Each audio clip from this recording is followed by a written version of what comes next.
तो फिर तुरंत यहाँ दौड़ के आया और फिर वो इंश्योरेंस लेते हैं तो वो कि मैंने तो चालू कर दिया पहले प्रार्थना करके। मैं कुछ ना कुछ करता रहता हूँ तो चलो यहाँ गड़बड़ हो जाती है, ज्यादा व्यस्तता रहती है ना मार्ग में, तो फिर वो होता है, ऐसा हो जाता है। सहनावतु सहनौ भुनक्तु सह वीर्यं करवावहै तेजस्विनावधीतमस्तु मा विद्विषावहै। ओम शांति शांति शांति। सबको सादर नमस्ते जी। तो भानुबेन जी आए हैं नहीं तो उनको ही सुनते हैं, हम तो निकल गए मेरे ख्याल से। भानुबेन जुड़े थे पहले, थोड़ी देर पहले, लेकिन फिर से निकल गए। आप ही ले लीजिए मुनि जी, आप ही। हाँ, पहली बारी गा रहा हूँ, कोई बात नहीं। गति जीव आत्मा की कोई समझाए, कहाँ से ये आए कहाँ लौट जाए। गति जीव आत्मा की कोई समझाए, कहाँ से ये आए कहाँ लौट जाए। कभी इसका आना जाना किसी ने न जाना, कभी इसका आना जाना किसी ने न जाना। कहाँ का निवासी है ये कहाँ है ठिकाना, कहाँ का निवासी है ये कहाँ का ठिकाना। किसी को भी कोई अपना किसी को भी कोई अपना पता न बताए, कहाँ लौट जाए। गति जीव आत्मा की कोई समझाए, कहाँ से ये आए कहाँ लौट जाए। मिली एक नगरी इसको अयोध्या निराली, मिली एक नगरी इसको अयोध्या निराली। जो है 8 चक्रों और 9 द्वार वाली, जो है 8 चक्रों और 9 द्वार वाली। सिर्फ 4 दिन ही इसका सिर्फ 4 दिन ही इसका बादशाह कहाए कहाँ लौट जाए।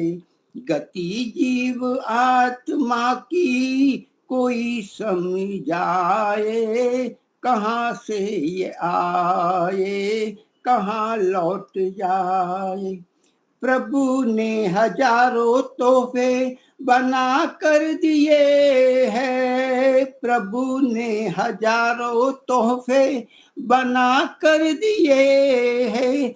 उतरती नजारे सारे इसी के सहारे, उतरती नजारे सारे इसी के लिए है।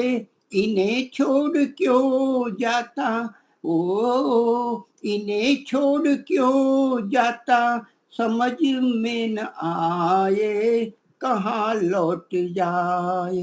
गति जीव आत्मा की कोई समझाए, कहाँ से ये आए कहाँ लौट जाए। पथिक ये प्रभु की माया प्रभु जानता है, पथिक ये प्रभु की माया प्रभु जानता है। प्रभु के सिवा ना कोई और पहचानता है, प्रभु के सिवा ना कोई और कोई पहचानता। जो महान शक्ति जो महान शक्ति सारे, ओ जो महान शक्ति सारे विश्व को चलाए, कहाँ लौट जाए। गति जीव आत्मा की कोई समझाए, कहाँ से ये आए, कहाँ लौट जाए। बहुत अच्छा मुनि जी, बहुत सुंदर भजन। और प्रैक्टिस करनी पड़ेगी, गलती तो होती है, फिर भी थोड़ा करते रहे। प्रैक्टिस की जरूरत है थोड़ी। जी हाँ, जी जी, पहली बार ही गाया, मतलब सामने ऐसे। चल ठीक है।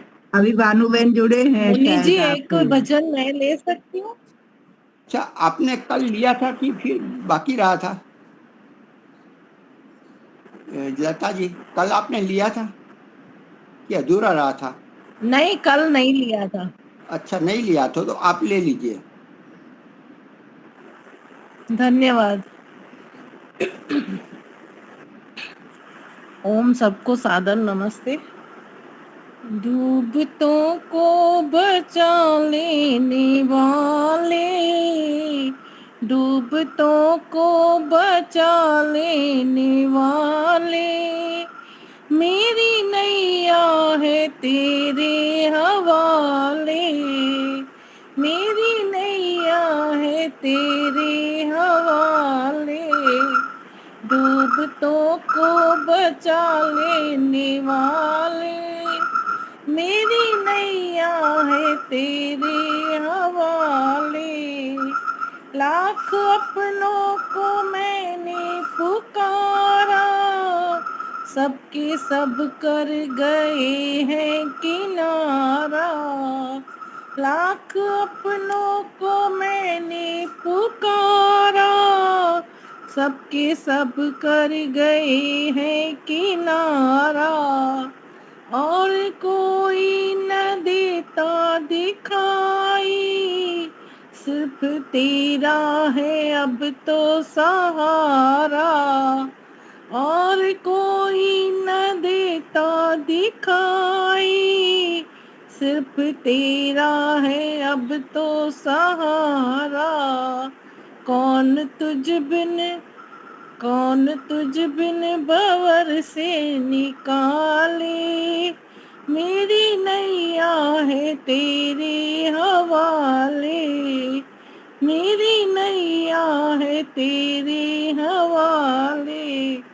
जिस समय तू बचाने पे आए, आग से भी बचा कर दिखाए, जिस समय तू बचाने पे आए, आग में भी बचा कर दिखाए, जिस पे तेरी दया दृष्टि होवे, उससे कैसे भला आँच आए, जिस पे तेरी दया दृष्टि होवे, उससे कैसे भला आँच आए।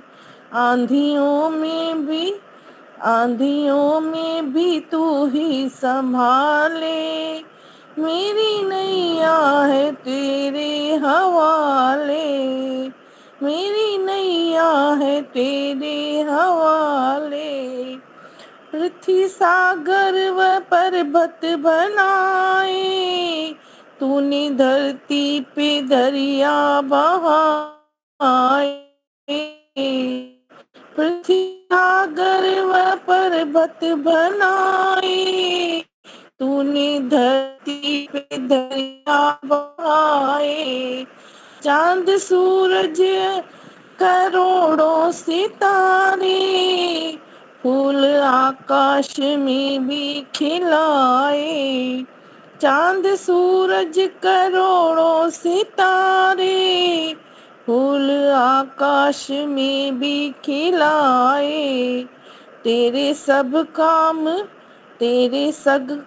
काम जग से निराले, तेरे सब काम जग से निराले, मेरी नैया है तेरे हवाले, मेरी नैया है तेरे हवाले, बिन तेरे चैन मिलता नहीं है, तेरे बस में अंधेरे उजाले, मेरी नैया है तेरे हवाले, मेरी नैया है तेरे हवाले, डूबतों को बचा लेने वाले, मेरी नैया है तेरे हवाले। धन्यवाद टाइम देने के लिए। जी हाँ, हमारे आज के वक्ता आचार्य शैलेंद्र जी, उनको मैं निमंत्रित करता हूँ, प्रारंभ करें।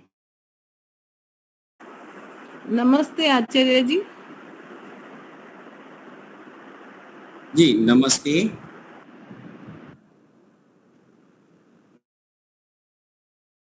थोड़ा लंबा है, सही करता हूँ।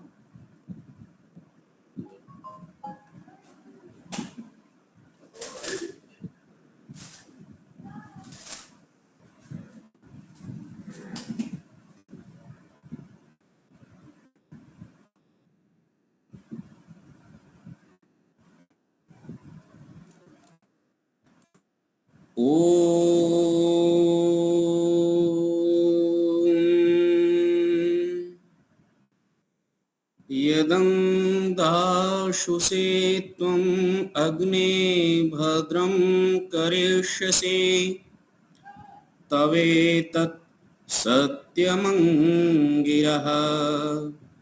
तवेतत् सत्यमंगिरः।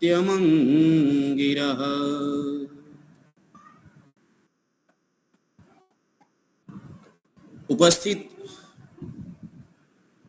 समादरणीय भद्रपुरुषों, श्रद्धेय महेंद्र मुनि जी, पूजनीय वंदनीय मातृशक्ति, अभी आप सब लोग भजन से लाभान्वित हो रहे थे। ऐसे समादरणीय बहन जी, श्री दीपालिका जी, ईश्वरी माता जी और आप सभी श्रद्धा भक्ति से सुनने वाले, इस कक्षाओं में जुड़ने वाले आप सभी सद्वृद्ध जन।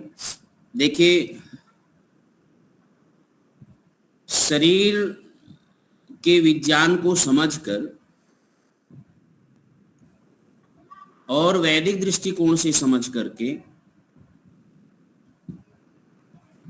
शरीर से जो प्राण और आत्मा का विच्छेद होता है, उसकी सहज और सरल प्रक्रिया समझ सकते हैं।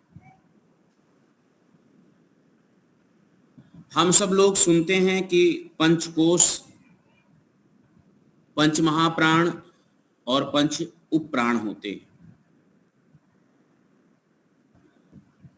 तो इस संदर्भ में तैत्तिरीयोपनिषद का एक पंक्ति है कि अन्नाद वै प्रजः प्रजायन्ते याः काश्चा पृथ्वीं श्रिताः अथो अन्नेनैव जीवन्ति।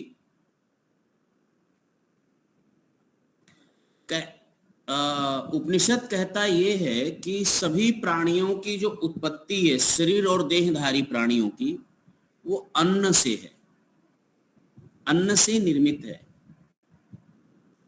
और जो जिससे निर्मित होता है उसी में विनिर्मित हो जाता है, विनिमय हो जाता है उसका। तो हमारा शरीर जो स्थूल शरीर है वो अन्न से बना हुआ है, और ये स्थूल शरीर अन्नमय कोश है। अब सबसे बड़ी बात, अन्न किसे कहते हैं?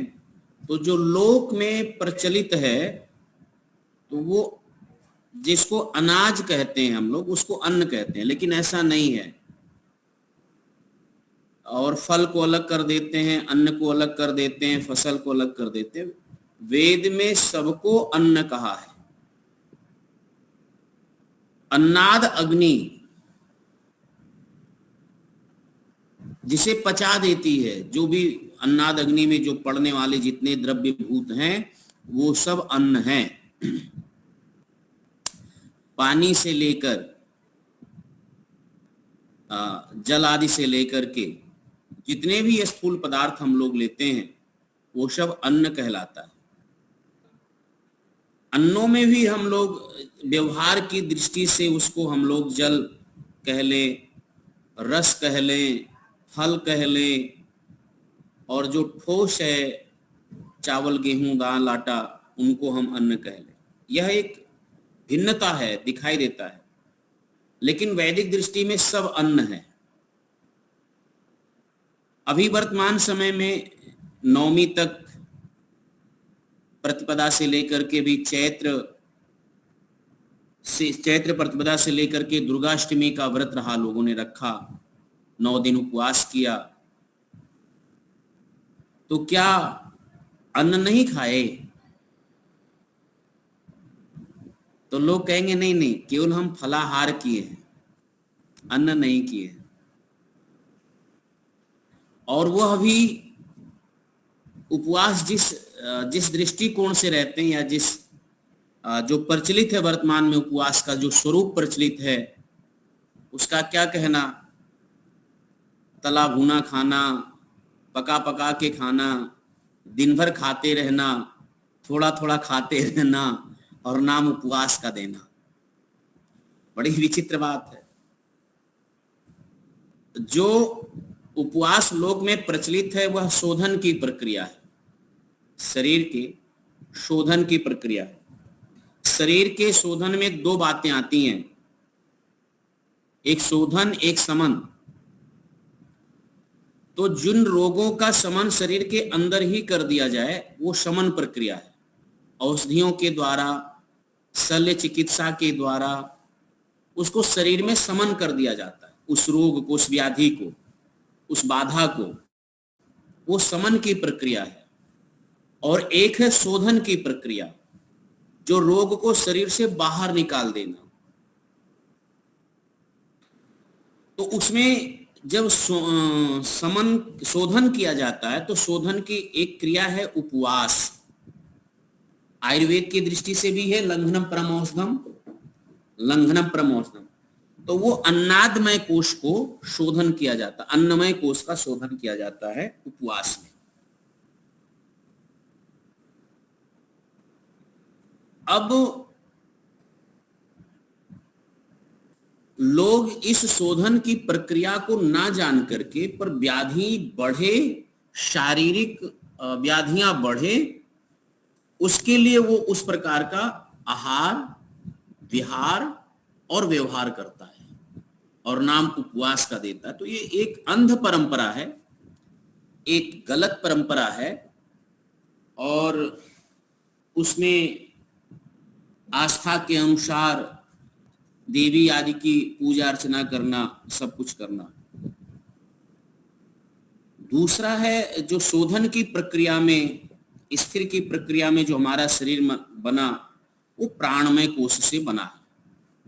और ये प्राणमय कोश पर हम आगे भी बात करेंगे, समय अनुकूल बात करेंगे उस पर, कि जो पंच महाप्राण, पंच उप प्राण कैसे वो शरीर में कार्य करता है और इसका कैसे हमें शोधन करना चाहिए और इनका हमें कैसे समन करना चाहिए, और इसको प्राणायाम के बल पर इसको कैसे हम विजय प्राप्त करते हैं, या स्वेच्छा के अनुसार इनकी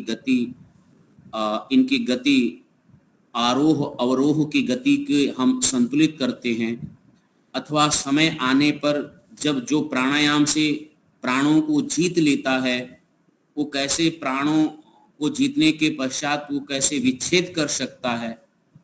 ये एक साधना का बहुत विशेष क्रम है, उपक्रम है, उसमें हमें प्राप्त होता है। महानुभाव, मैं निवेदन ये करूं, आपकी अनुकूलता हो तो हम लोग सामने बैठे, जैसे श्रद्धेय श्री महेंद्र मुनि जी बैठे रहते हैं और सुनते हैं, हम सब छोटे लोगों को क्या बताएं, तो रहता है। तो आप सब जब सामने रहते हैं तो हमारा भी मन लगता है कि हाँ लोग जग रहे हैं, नहीं तो ऐसे ही लगता है कि हाँ बस एक हम लोग भी एक परंपरा ही चला रहे हैं, एक नियम है और वो नियम का दृढ़ प्रतिज्ञा हो गया, चला रहे हैं। भावनाओं से चलाइए, श्रद्धा से चलाइए, लग करके चलाइए। ये शास्त्रों के वचन हमारे श्रद्धा और तप के ऊपर आगे इसकी संवर्धन है, इसका विकास है, इसका उन्नयन है, आगे की पीढ़ियों में, आगे समाज में लोगों का विस्तार का रूप लेगा, तो वो हम लोगों की श्रद्धा रहेगी, हम लोगों का सेवा भाव रहेगा, प्रेम रहेगा, तो ये रूप लेता है। उपेक्षा के भाव से रखेंगे तो समाज में उपेक्षित होता चला जाएगा। ये शास्त्रों की वाणी, ये वेद की वाणी, ये जो ज्ञान विज्ञान है, ये उपेक्षित होता चला जाता है। तो जिसको आप समय देते हैं, जिसमें आप श्रद्धा रखते हैं, उसका विकास होता है, उसका संवर्धन होता है। जिसको आप अपना मन में जिन बातों को रखते हैं, उसी का विकास होगा, उसी का चिंतन होगा। तद्रूप तो तस्माद्वा एतस्माद् अन्नमयात् अन्यो अन्यतर आत्मा प्राणमय।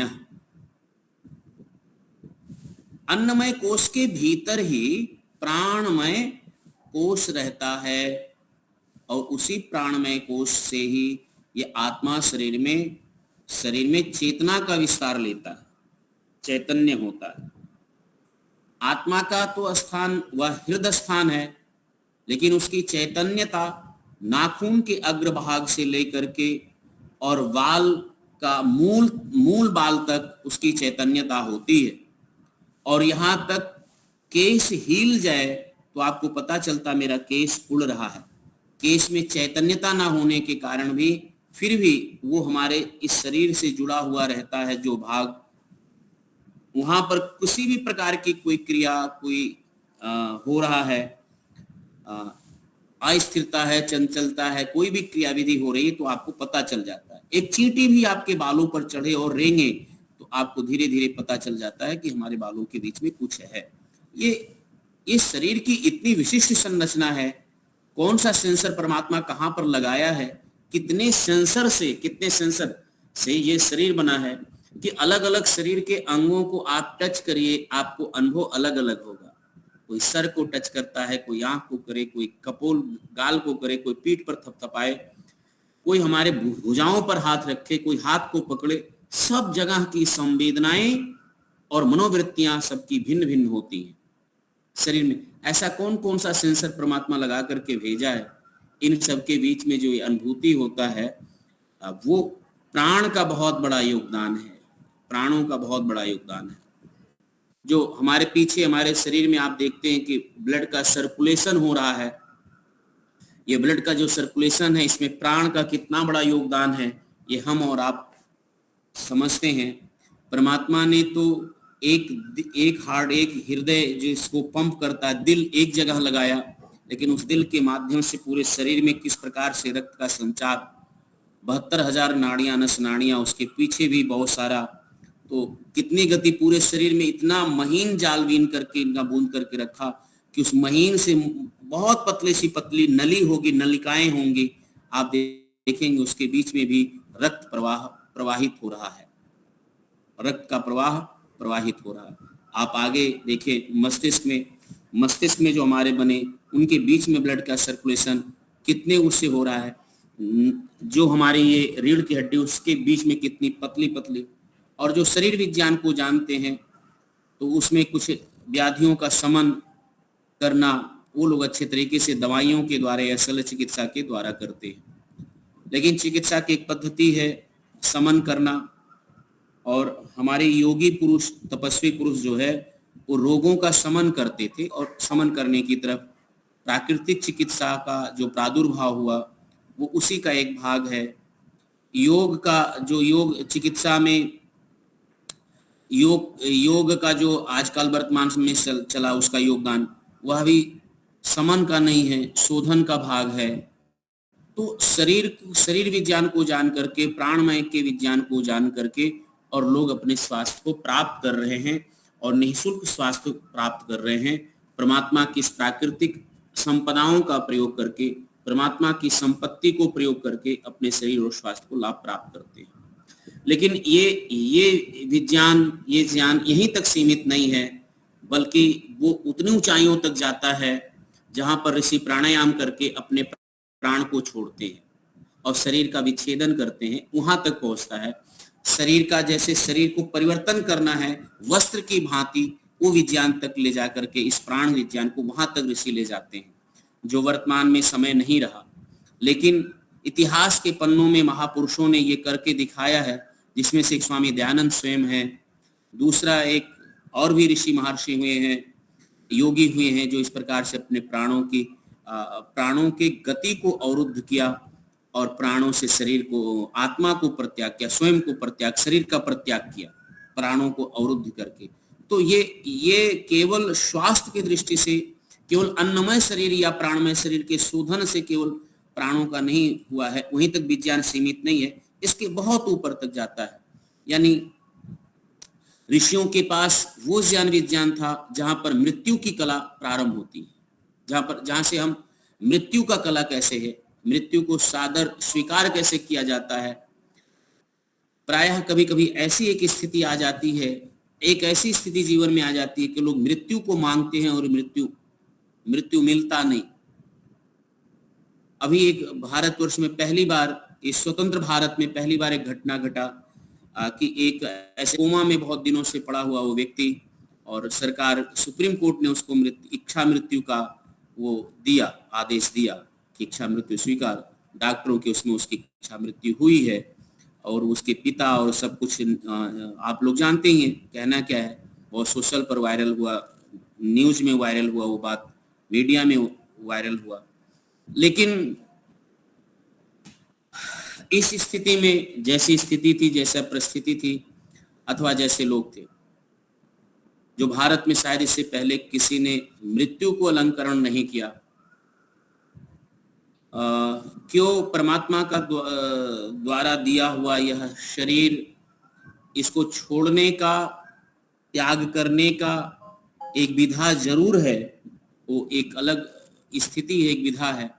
लेकिन जिसने भी इस प्राण विद्या को नहीं प्राप्त किया, मृत्यु की इस कला को नहीं जिसने प्राप्त किया, उसके लिए क्या था, क्या आदेश है शास्त्र में?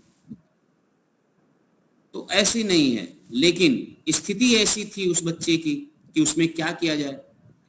तो देखिए, सनातन धर्म के कुछ पंडित, कुछ विद्वान, कुछ कथाकार, भागवतकार लोगों ने अपनी अपनी सम्मति दी।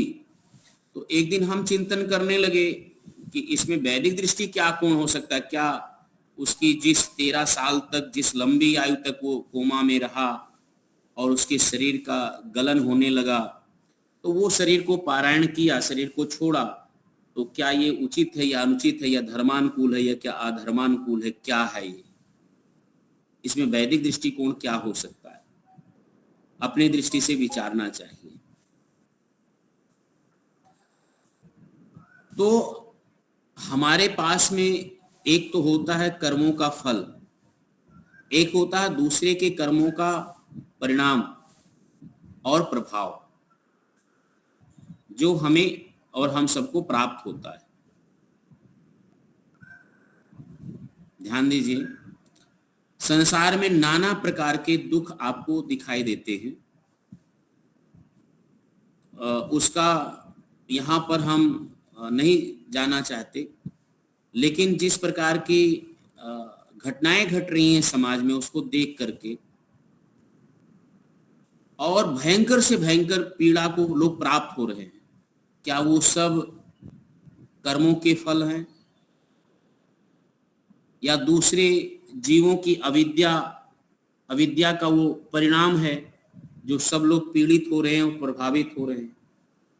और प्रभाव बड़े व्यापक स्तर पर पड़ता है।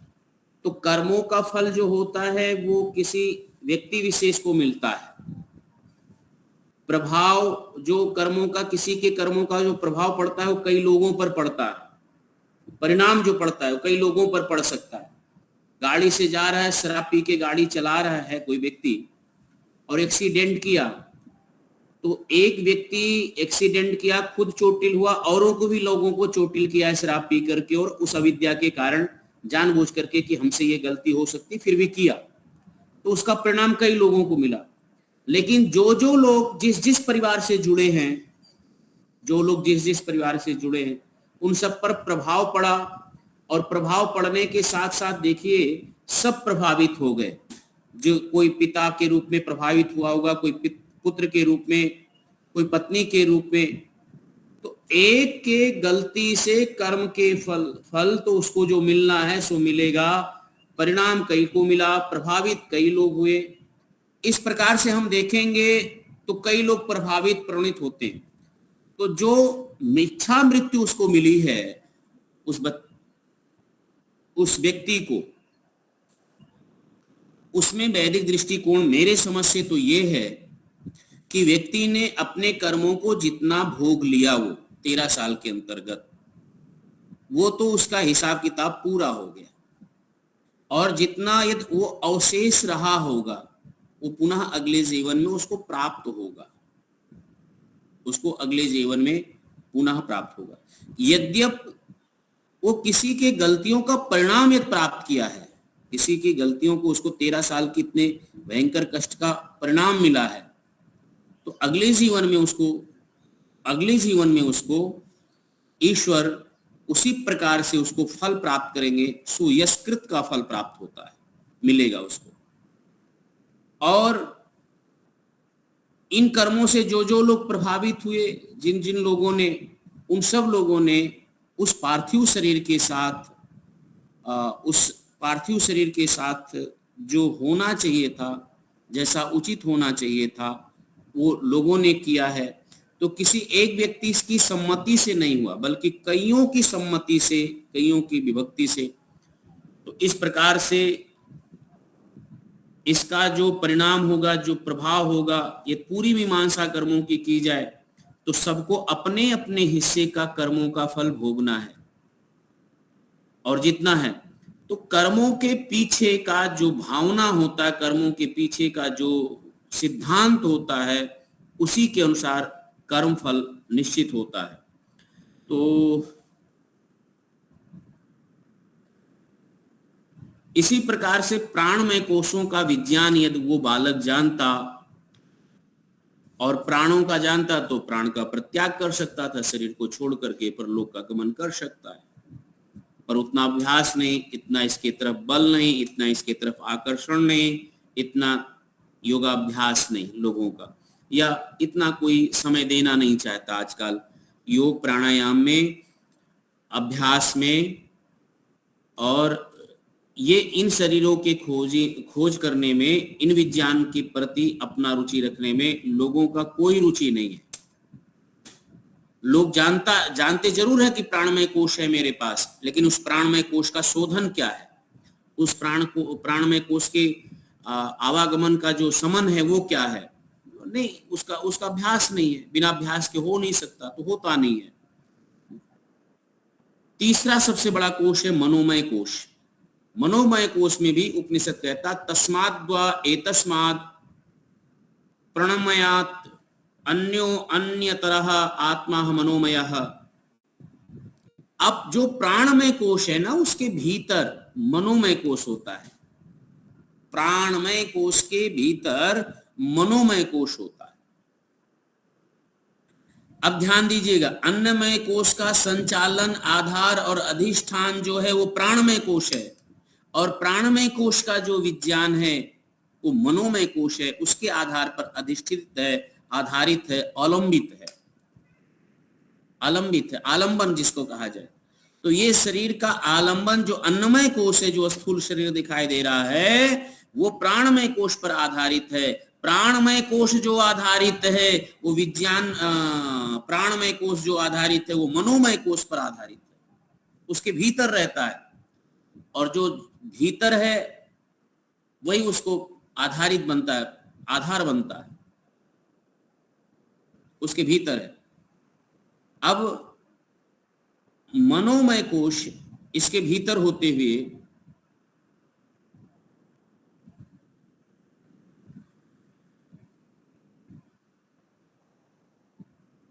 अब मन के संदर्भ में अंतःकरण चतुष्टय बोला जाता है।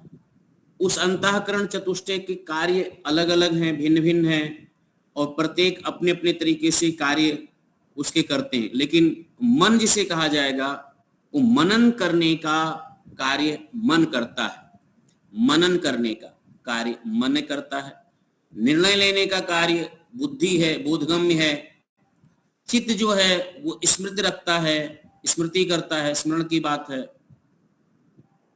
और जिसे हम अहंकार कहते हैं, मन बुद्धि चित्त और अहंकार, तो अहंकार स्व की अनुभूति कराता है। तो ये है कि इनके चारों अंतःकरण चतुष्टय जो बना है, इनको एक शब्द में मनोमय कोश कहते हैं। मनोमय कोश, मनोमय कोश से जाना जाता है।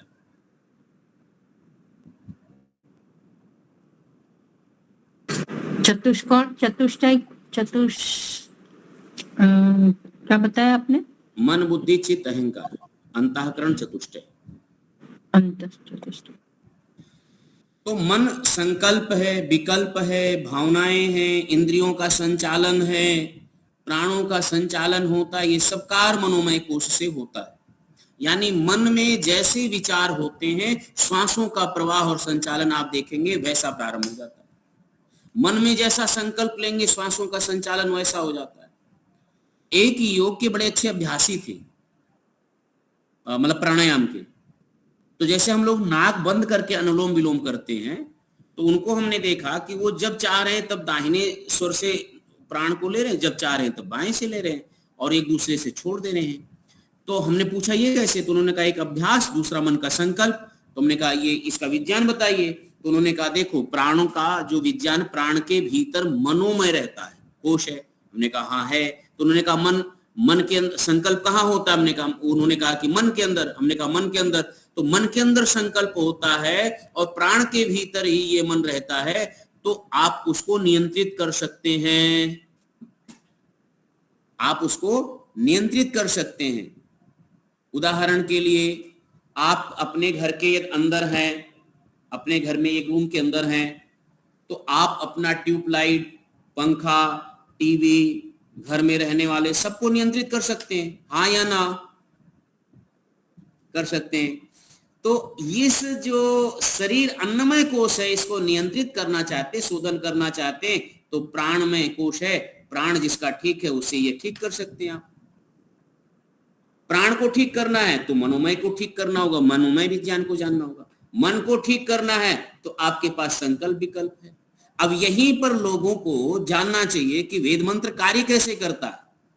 देखिएगा, मुझे मुनि जी हैं, अभी कह दें सिद्धांत कितना सही है वो नहीं, लेकिन मेरी कल्पना और तर्क देखिएगा कि मंत्र में जो मंत्र बोलने से जो विचार उत्पन्न होता है, जो शुद्धता और पवित्रता होता है, मंत्र में जो विचार है, जो चिंतन है, वो यदि मन के अंदर आप चलाते हैं तो आवश्यक है कि उस मंत्रों में शांति होता है, शांत रस, भक्ति का रस और वात्सल्य होता है। तो मंत्र निरस नहीं है, मंत्र सारस है। ये ध्यान दीजिए, कुछ लोग मंत्र निरस बना देंगे तो अच्छा नहीं होगा, मंत्र सारस है। क्योंकि जब मंत्रों को लेकर के और मन के अंदर आप चिंतन प्रारंभ करेंगे तो उसमें रस उत्पन्न होता है। जब मन में रस उत्पन्न होता है तब प्रीति बढ़ता है, और जब प्रीति बढ़ता है, ध्यान दीजिए, जब प्रीति बढ़ता है किसी के प्रति तो उतना ही संकल्प मजबूत होता है, आपका दृढ़ता उतनी ही आती है। वो ईश्वर के प्रति हो या संसार के प्रति हो, वो बराबर होता है। तो इसलिए मन जो है अपने आप में नहीं है, मन में भी संकल्प रखिए, और संकल्प और विकल्प जिसमें चलता है उसको समझिए मन है। आप प्रायः अवसर किसको देते हैं? संकल्प को अवसर देते हैं या विकल्प को अवसर देते हैं? तो प्रायः लगता यह है कि हम अपने मन को संकल्प को अवसर नहीं देते, विकल्प को अवसर देते हैं। उदाहरण के लिए मैं अपने ऊपर भी लागू कर रहा हूं, आप लोग अपने ऊपर भी लागू कर लीजिए। सुबह उठने की बात हो तो मन में ये तो रहता है कि सुबह हम जल्दी उठें, संकल्प। बहुत सारे लोग उठते भी होंगे, मैं नहीं कहता, लेकिन प्रायः मैं देखता ही हूं कि यदि ठंड बढ़ गया, बरसात हो गया, कुछ बातें थोड़ी बहुत 19-20 हुआ, तो जो आपका संकल्प हो विकल्प में, चलो आज नहीं कल कर लेंगे, स्वाध्याय आज नहीं कल कर लेंगे, बाद में कर लेंगे। तो प्रायः व्यक्ति अपने संकल्प पर दृढ़ ना होकर के विकल्प का अवसर खोजता है और विकल्प को अवसर देता है। तो मन में सदैव हमने विकल्प का अवसर दिया है और अभी तक देते हुए विकल्प का ही आ रहे हैं। आज तक विकल्प का अवसर देते हैं और वही विकल्प जो है वो हमारे आदत में, मन के आदत में समाहित है। आलस्य से संबंधित हो, आहार से संबंधित हो, व्यवहार से संबंधित हो और इसी प्रकार से संबंध के बीच में पवित्रता का भी हो, तो ये मन ही वो मूल है, याद रखिएगा, जिसमें हम संकल्प और विकल्प को अवसर दे करके हर कृत्य को स्वीकृत कर लेते हैं और इसको नहीं जानते कि इस यद्यप हमने विकल्प को स्थान दिया है मन में, तो हमारे प्राण कमजोर होंगे। जितना प्राण कमजोर होगा उतना अन्नमय शरीर कमजोर होगा, जितना अन्नमय शरीर कमजोर होगा, याद रखिएगा, उतना ही हमारा आयुष कम होगा और उतना ही व्याधियां बढ़ेंगी। उल्टा कर लीजिए, ये व्याधियों को दूर करना चाहते हैं, मन के अंदर संकल्प का होना बहुत अधिक है। इसको सत्व कहते हैं। किसी भी आयुर्वेद के चिकित्सक को पूछेंगे, कहेंगे जिसका सत्व जितना प्रबल होता है व्याधियों से उतना जल्दी वो बाहर आ जाता है, व्यक्ति बाहर आ जाता है। सत्व जितना उसका प्रबल होगा, सत्व जिसका जितना कमजोर है व्यक्ति उतना वो धीरे धीरे धीरे धीरे वो मानसिक बीमारियों में ग्रसित हो जाता है। शरीर से ज्यादा मानसिक रोगियों को आप लोगों ने ज्यादा देखा होगा कि मानसिक रोगी ज्यादा है, शारीरिक रोगी कम है। वो मानसिक रोगी क्या है? क्योंकि मानसिक रोगी में उसके पास में सत्व नहीं है। सत्व क्या नहीं है? क्योंकि उसने चिंतन नहीं किया है, उसका चिंतन दृढ़ नहीं है, विचार दृढ़ नहीं है। विचार दृढ़ क्यों नहीं है? क्योंकि कभी भी उसने ऋषियों का आश्रय अपने मन में नहीं लिया, कभी अपने शास्त्रों की पवित्र वाणियों का आश्रय नहीं लिया है, और ऐसे लोगों का जीवन अस्त व्यस्त मिलता है, अस्त व्यस्त मिलता मान लो। तो मन के अंदर जो मन है, इस मन के अंदर जो मन के अंदर संकल्प विकल्प है, ये बहुत बड़ा मनुष्य को अस्त्र मिला है, अस्त्र मिला है मन के अंदर से युद्ध करने का, पूरी एक यात्रा करने का संकल्प। और ये संकल्प केवल शरीर तक यात्रा सीमित नहीं है, मृत्यु के कला तक ले जाता है, मृत्यु के कला तक। और मृत्यु के कला के पश्चात शरीर को प्रायण करने का, छोड़ने का तरीका वहां तक पहुंचाता है। अब बोलिए कितना लाभ है महाराज? पर इसको कहां हम स्वीकार करते हैं, या इस तरफ, इस विज्ञान की तरफ इसको हम कहां कह चाहते हैं कि मेरे हस्तगत हो जाए, अधिकृत हो जाए, चलो एक दो घंटे समय लगा करके। इसलिए स्वामी जी ने जो कहा कि प्राणायाम पूर्वक संध्या क्या करें, वो ऐसे थोड़ी ऋषि वाक्य है, वो साधारण गुरु आज्ञा है। 19 मंत्र पढ़ने में ऐसा लगता है कि कब खत्म, जब पढ़ने बैठो तो लगता है कब खत्म हो जाए, पूरा हो जाए, चलो चले फिर उसी लग जाए ऐसा। और कभी कभी होता है चलो यार आज नहीं किया कल कर लेते हैं, अब तो सब ठीक ही है, तो हम तर्क में तो पारंगत ही गए, प्रश्न हो गया, हम तो पक्के आर्य समाजी हो गए हैं, अब वहां जाते नहीं है। लो सारा का सारा बंटाधार कर लिया सत्व का, सब लाग लपेट जितना सा सब ऐसी है। क्यों? क्योंकि उसने कल्पना कर करके तर्क को इतना बढ़ा लिया। और जितने भी लेफ्ट वाले हों, ये जितने अर्चक वाले, सर्चक वाले, बहुत सारा वामपंथी, ये पंथी वो पंथी निकल गया है, इन सबके पास में विकल्प रूपी कल्पना बहुत ज्यादा है, संकल्प रूपी दृढ़ता बहुत कम है। और वो सिर्फ बचने के लिए ईश्वर को नाकार देना, बचने के लिए ईश्वर को नाकार देना, बचने के लिए धर्म के सत्य सिद्धांत को स्वीकार ना करना, ये बहुत सारी बातें ऐसी होती हैं जिसको व्यक्ति लेकर के ऐसा ही समाज में अलग अलग मत पंथ सब खड़ा करके बैठा है। ये उसी मनोविज्ञान के ही देन है। ये जो मन के अंदर ही भावनाएं निर्मित होती हैं, उस भावनाओं में सुचिता की बात आती है अपनों के प्रति। आप छोटा सा उदाहरण देखिए, रेल में बैठिए और यात्रा करिए और आपकी टिकट वेटिंग है, आप पहुंचिए, जिसने रिजर्वेशन करा रखा है। आप बैठ ना जाए वो फैल जाता है, और ऐसा फैलता है कि आपको बैठने ना दे, और वहीं कोई अपना सगा संबंधी आ जाता है, आओ आओ जी आओ आओ, बैठो बैठो बैठो बैठो बैठो। ये क्या है? एक 3 आदमी के बैठने की जगह है और तीनों 3 घंटे की यात्रा, तीनों की 3 घंटे की यात्रा है, लेकिन एक आदमी सोचता है कि हम सो कर जाएंगे, ये खड़ा रहे तो खड़ा रहे। तो कहने का है कि हमारे अंदर जो भावनाएं पनपती हैं, उन भावनाओं में न्याय, सत्य, शुचिता कितनी है। यदि मन के अंदर न्याय और सत्य की शुचिता होती है तो प्राण उसके बड़े दृढ़ होते हैं। नहीं तो प्राणों का संचालन यदि ऊपर नीचे हुआ और धड़कनें अलग अलग हुई तो आपको जीवन भर टेबलेट खाते रहिएगा, रोग का समन करते रहिए। शोधन तो नहीं होगा, समन करते रहिए।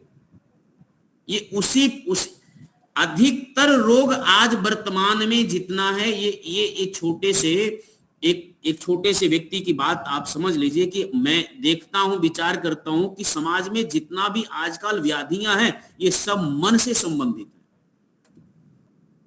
और मन से इसीलिए संबंधित है कि ज्यादा उससे जुड़े नहीं है। यदि आप अचानक दुर्घटनाओं को छोड़ दीजिए, शेष व्याधियों को देखेंगे, वो मन से जुड़ता है, फिर मन से जुड़ने के बाद प्राण बिगड़ता है, और प्राण से फिर अन्नमय कोष बिगड़ता है। उस अन्नमय की वो चिकित्सा करता है। थोड़े दिन वो चिकित्सा किया, शरीर थोड़ी ठीक ठाक हुआ, लेकिन जब तक उसका मनोमय और प्राणमय का कोष ठीक नहीं होगा, तब तक ये हालात बनी रहती है। फिर आगे क्या है? हमारे प्रकृति में ईश्वर ने जो जो रचना की है, बिल्कुल सत्वगुण से सुरम्य, ताल से ताल मिलाने वाली बनाई है। तो उससे प्राण शक्ति बढ़ती है, प्राकृतिक ऊर्जा बढ़ती है, प्राकृतिक में जो बहती है। जैसे सूर्योदय होता है, पंखियों का कलरव होता है, नदी का बहना कलनाद करते हुए है, तो और गाय का भांभरना, इस प्रकार का जो जो पशु पक्षी प्राणी जगत कर रहे हैं, तो वो ऐसा करके ताल में ताल मिलाकर ये प्राण शक्ति जो प्रकृति में फैली है, सूक्ष्म प्राण शक्ति, ये बहने वाली प्राण शक्ति पवन वायु की बात नहीं है, जिसके आधार पर ये वायु बढ़ता है, जीवन मिलता है। हमारे शरीर में एक ही प्राण है, वो 10 प्राण में विभाजित हो जाता है, वो प्राण शक्ति वही बाहर है। तो वो 1-1 घंटे के बाद बिल्कुल बदलती रहती है। पहला जो रात्रि का काल होता है 3 बजे के बाद, वो पोषण हमारे शरीर में भी होता है। हमारा हृदय का हार्ट अटैक उसी समय होता है, लगभग 2 के आसपास।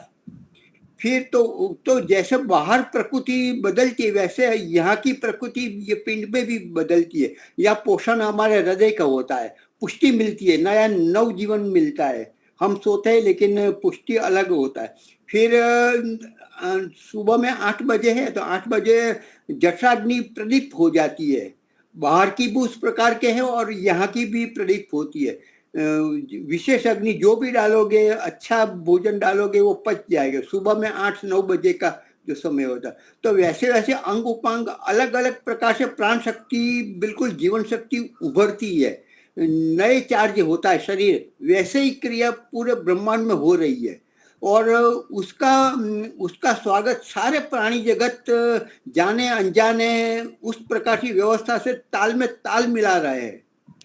और हम भी वैसे ही करें, सक्रिय बने रहे, पुरुषार्थ करे, आलस प्रमाद को त्यागे और उसमें भी ताल मिला है, तो हमारा शरीर, हमारा मन, हमारी प्राण शक्ति, हमारे आयु सब कुछ बढ़ता है।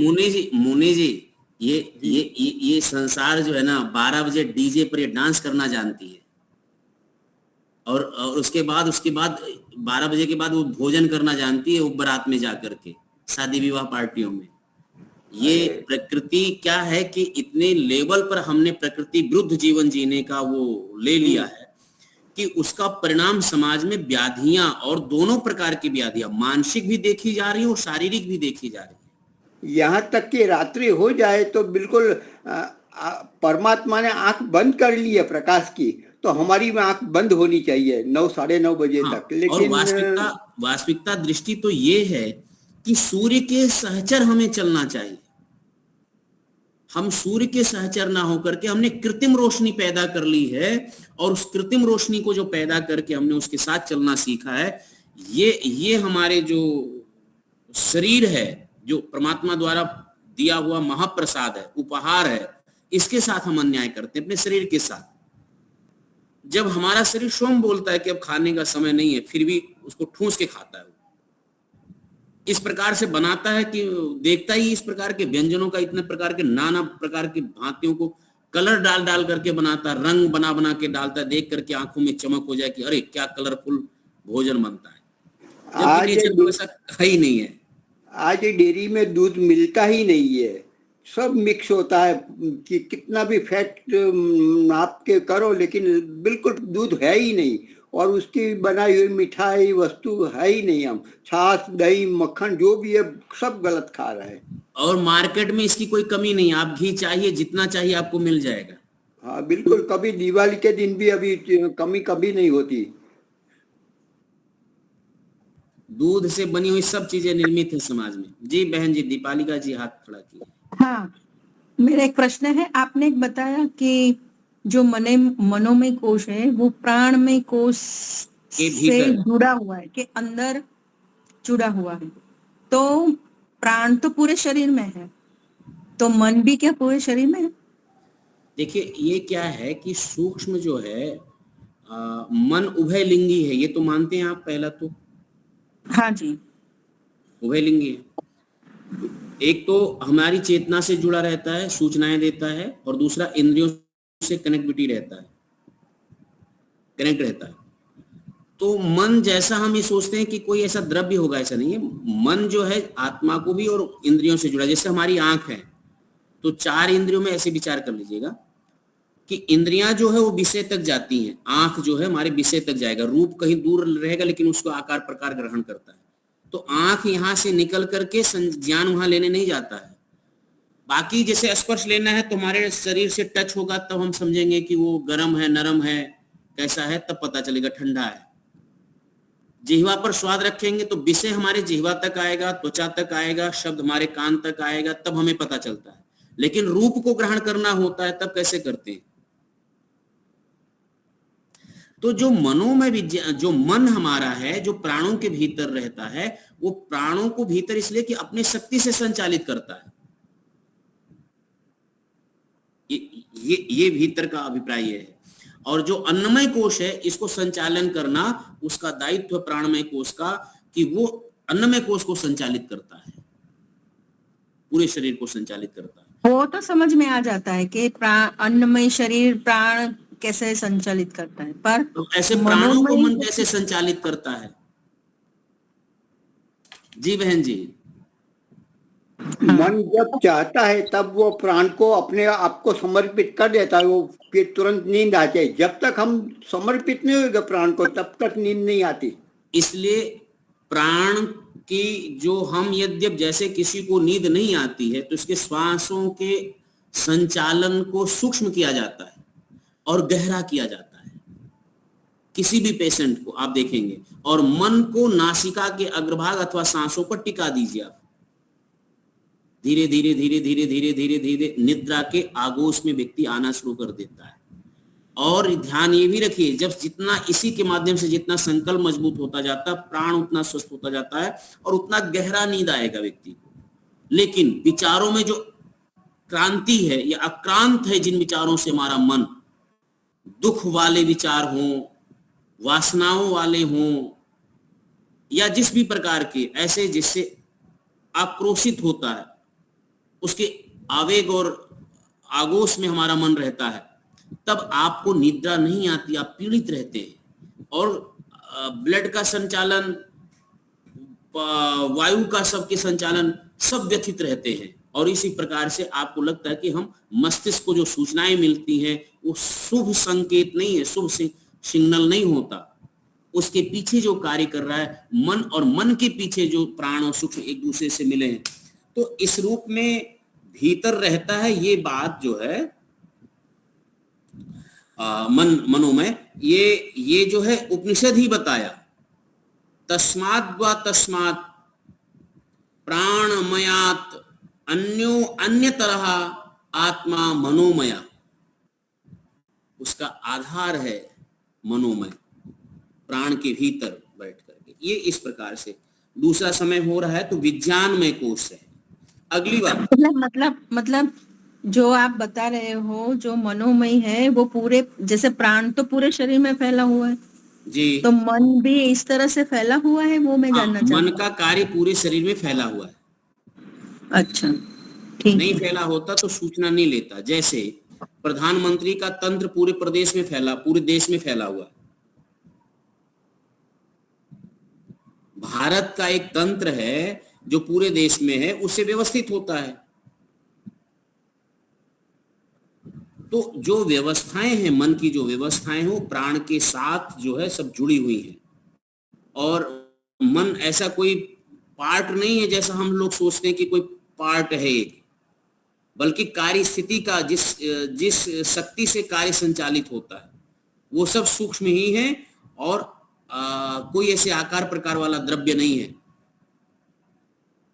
सूक्ष्म प्राण को समझ में आता है, प्राण उससे सूक्ष्म है, वो मन है, और मन से सूक्ष्म विज्ञानमय है।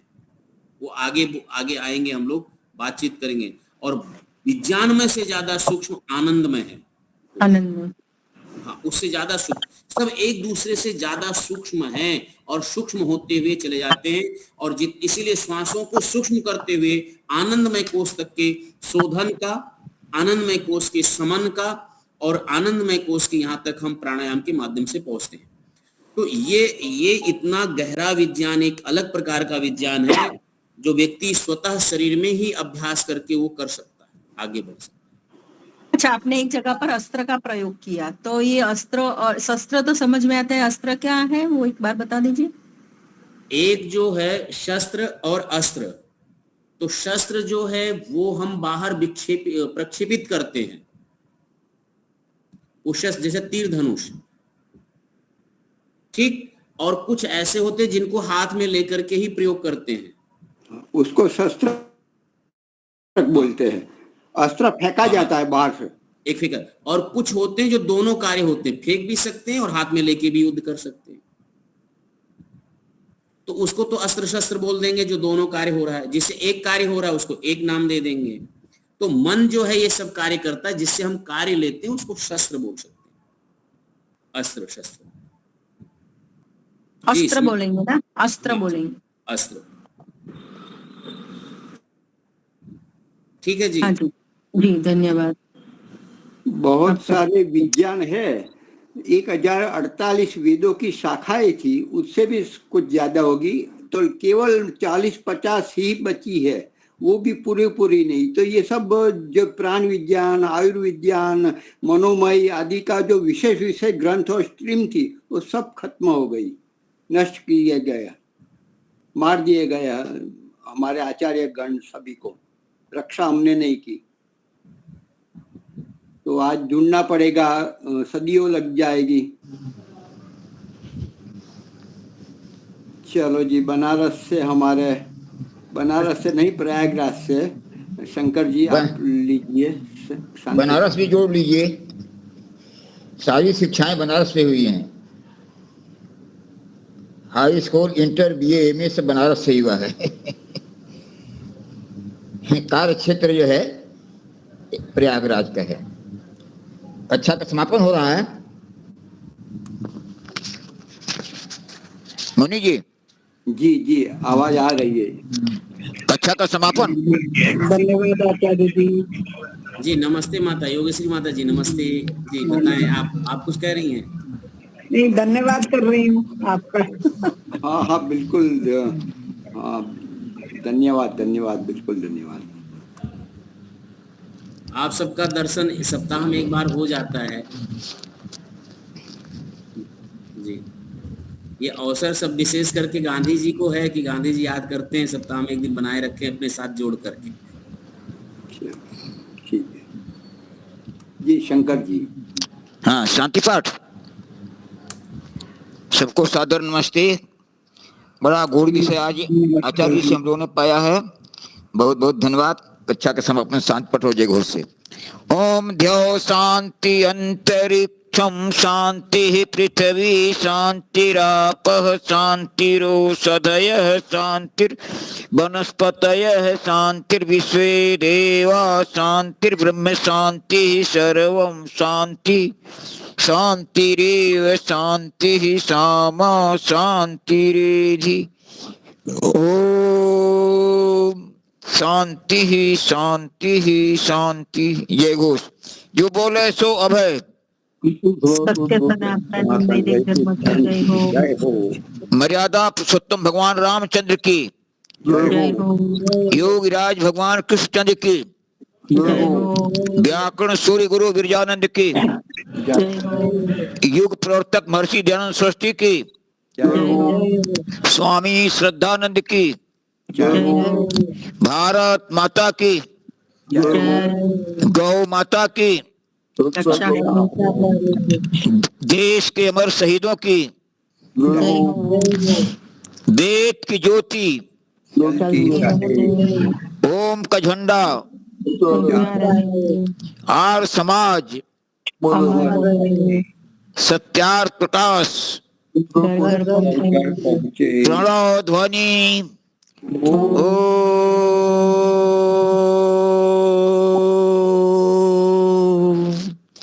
वैदिक अभिवादन। सबको सादर नमस्ते। सर्वेभ्यो नमः।